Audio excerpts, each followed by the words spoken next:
Alright guys, welcome to MilSimJunkie.com. My name is R1S and today we'll be taking a look at the Elite Force M4 CQC. MilSimJunkie.com, baby. Alright guys, as always, let's go ahead and make sure that this gun is safe and ready to use for the sake of this review. I've ensured that there is no battery in the crane stock, or in the buffer tube I should say. There is no magazine. And now we are safe and ready to go. Alright, so now that we got that out of the way, let's go ahead and talk about what's inside the box. Not only do you get the M4 CQC, but you get a vertical grip, an enjamming rod, and one high-capacity 300-round magazine by Elite Force, as well as the warranty and instruction information inside the box. That's what's inside what you get. Alright, so first impression, this thing is short. Now, you guys know me, I play primarily CQB. You've seen the day off videos and stuff like that. This thing is small. This thing is really compact. Now, I'm used to other platforms in terms of CQB aegs, and so it's my first time really using an M4 CQB weapon. I know, kind of crazy. But I was overall very pleased with this. The overall length from the end of the muzzle to the butt would be, I believe, 26 inches, 26.1 to be specific. It comes with these flip-up sights, although they don't appear to be the flip-up iron sights that Elite Force also makes as well too. Has this small Picatinny rail up front here, and it integrated like silencer. It's a mock suppressor, orange tip on there. It also comes with, like I said, the vertical grip. This is kind of cool. A really compact design, keep everything really secure, and as you'll see in the video from the gameplay, I was able to keep it really tight, close to my body, and was able to turn around corners very quick and efficiently. It has a crane style stock. It is adjustable. The battery goes inside the buffer tube because there's no battery that's going to be able to go on the front forward grip here. Yeah, that's the overall gun. Grip is nice, angled a little bit differently from what other grips I've seen. So really nice. Hop up, normal places. Really interesting hop up. I'll go more on the internals in a second, but let's go ahead and see how this thing performs.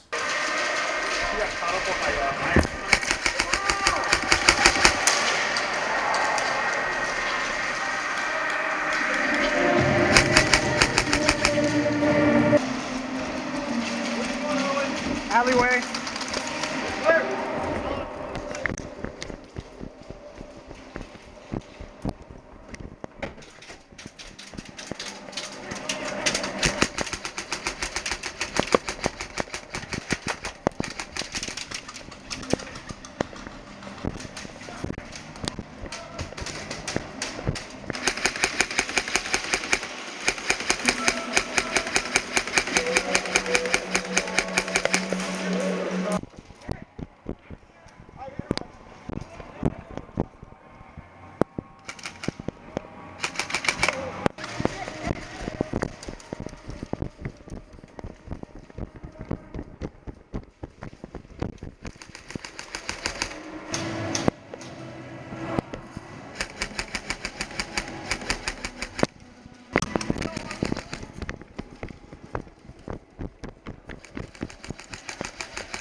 Alright, so as you can see, this thing rocked. Obviously, there are some long engagement distances. Hop up was fairly straight, a little high for my taste out of the box. After a quick dial in with the hop up, this thing was rocking fairly far. But again, this gun is primarily a CQB weapon, so let's talk about how it performed in CQB. Rocking around corners, having this small compact design is a big advantage. Combined with this micro trigger switch made for quick response with the trigger work. Playing at CQB City, which is a primarily semi-only field, having a quick trigger response is something that I've always been looking for, and I believe this M4 has it. It's a very quick pull. I don't know if you're going to be able to hear this, but it's a very light pull. From what I've been told, inside this Elite Force is a aegs gearbox with a micro trigger switch. Now this is different from the previous CQC that you might have seen earlier this year. There have been a lot of improvements. This thing is really nice. It's very quick, very responsive, and giving it those quick trigger taps, this thing performed very fast. Now granted, I did use a LiPo battery in the video, in the gameplay video that you just witnessed, but I would imagine with a 9.6 to have the same trigger response. But this thing was rocking. The overall compact design is another big advantage to this weapon.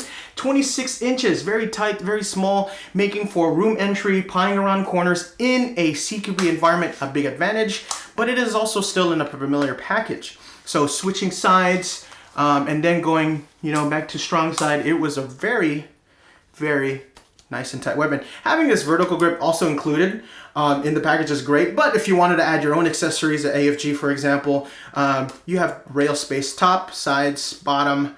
It's just a big advantage. Obviously the way I hold my weapon is very awkward. It would be very weird. I'm used to having a longer rail system, but having this small compact system was really, really nice. Keep it tight, close to my body. I'm not bowing out, not creating a big silhouette around corners. Nice. Overall flight was superb as well too. Again, BB travel was a little high out of the box, but quick dial in is great. I chronoed at 320 with 2 O's. The rest of the day I was using just regular 2.5s, Elite Force BBs, yeah, rocking them. One other thing that I liked about this gun is the magazine that it came with. Now I'm told you can buy these individually. This is Elite Force's 300 round high capacity magazine. Yes, I know a lot of you guys like running mid caps. I do as well. But this high capacity magazine surprised me. It worked really well. It's a little bit thicker than most magazines that I've compared it to a Classic Army. I've compared it to a G&G high cap as well. And it's slightly thicker. Not a lot, but enough so that when it's inside the magazine well, there's very little play. A lot of the other branded high capacity magazines are just a little bit thinner, so they do play a little bit. So that's another thing that I like about this gun. Just before we wrap up here, I want to say special thanks to Elite Force for sending me this gun and always continuously supporting MilSimJunkie, allowing me to review this gun. It's a fantastic weapon, really small, compact design, and it's something I'm going to rock on the field for years to come. And also special thanks to CQB CITY. They have been very supportive since day one of MilSimJunkie, and practically all the videos are from CQB CITY. So definitely check those two people out. They have been great supporters of MilSimJunkie, and we're going to always continue this relationship. So shouts out again to Elite Force and CQB CITY. And that's it for me here at MilSimJunkie. This has been a review on the M4 CQC by Elite Force. Remember guys, to play hard and fight hard.